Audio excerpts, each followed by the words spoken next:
एक बार एक राजा ने विद्वान ज्योतिषियों और ज्योतिष प्रेमियों की सभा बुलाकर प्रश्न किया कि मेरी जन्म पत्रिका के अनुसार मेरा राजा बनने का योग था। मैं राजा बना, किंतु उसी घड़ी मुहूर्त में अनेक जातकों ने जन्म लिया होगा जो राजा नहीं बन सके। क्यों? इसका क्या कारण है? राजा के इस प्रश्न से सब निरुत्तर हो गए। क्या जवाब दें कि एक ही घड़ी मुहूर्त में जन्म लेने पर भी सबके भाग्य अलग अलग क्यों हैं? सब सोच में पड़ गए कि अचानक ये वृद्ध खड़े हुए और बोले, महाराज की जय हो। आपके प्रश्न का उत्तर यहाँ भला कौन दे सकता है? आप यहाँ से कुछ दूर घने जंगल में यदि जाएं तो वहाँ पर आपको एक महात्मा मिलेंगे, उनसे आपको उत्तर मिल सकता है। राजा की जिज्ञासा बढ़ी और घोर जंगल में जाकर देखा कि एक महात्मा आग के ढेर के पास बैठकर अंगार गर्मा गर्म कोयला खाने में व्यस्त हैं। सहमे हुए राजा ने महात्मा से जैसे ही प्रश्न पूछा, महात्मा ने क्रोधित होकर कहा, तेरे प्रश्न का उत्तर देने के लिए मेरे पास समय नहीं है।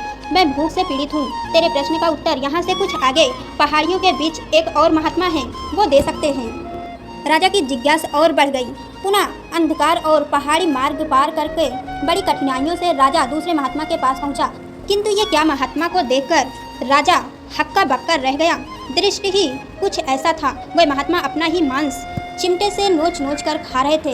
राजा को देखते ही महात्मा ने भी डांटते हुए कहा, मैं भूख से बेचैन हूँ, मेरे पास इतना समय नहीं है। आगे जाओ, पहाड़ियों के ऊपर पार करके एक आदिवासी गांव में एक बालक जन्म लेने वाला है जो कुछ ही देर तक जिंदा रहेगा। सूर्योदय से पूर्व वहाँ पहुँचो, वो बालक तेरे प्रश्न का उत्तर दे सकता है। सुनकर राजा बड़ा बेचैन हुआ। बड़ी अजब पहेली बन गया। मेरा प्रश्न, उत्सुकता प्रॉब्लम थी, कुछ भी हो, यहाँ तक पहुँच चुका हूँ, वहाँ भी जाकर देखता हूँ क्या होता है।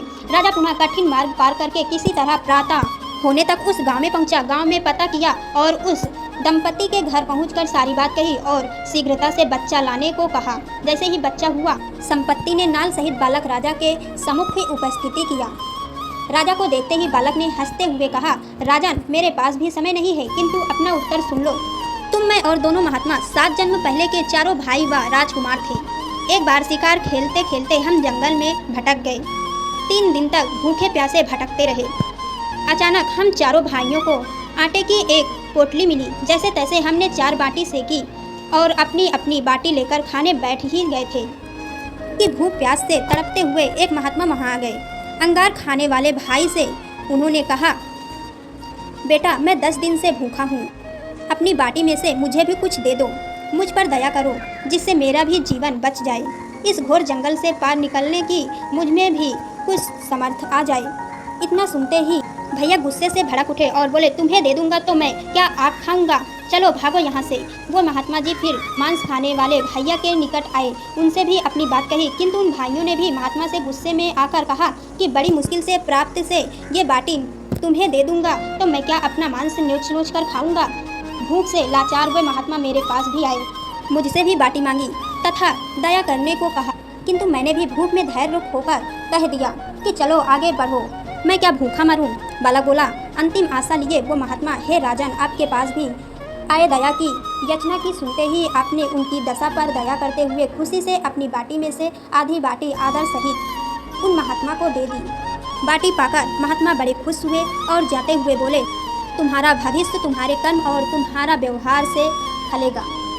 बालक ने कहा, इस प्रकार हे राजन, उस घटना के आधार पर हम अपना भोग भोग रहे हैं।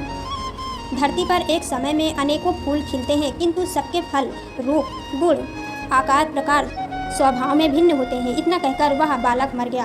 राजा अपने महल में पहुंचा और माना कि शास्त्र भी 3 प्रकार के हैं, ज्योतिष शास्त्र, कर्तव्य शास्त्र और व्यवहार शास्त्र। एक ही मुहूर्त में अनेकों जातक जन्मते हैं, किंतु सब अपना किया दिया लिया ही पाते हैं। जैसा भोग भोगना होगा वैसे ही योग बनेगा, जैसा योग होगा वैसा ही भोग भोगना पड़ेगा। यही है जीवन।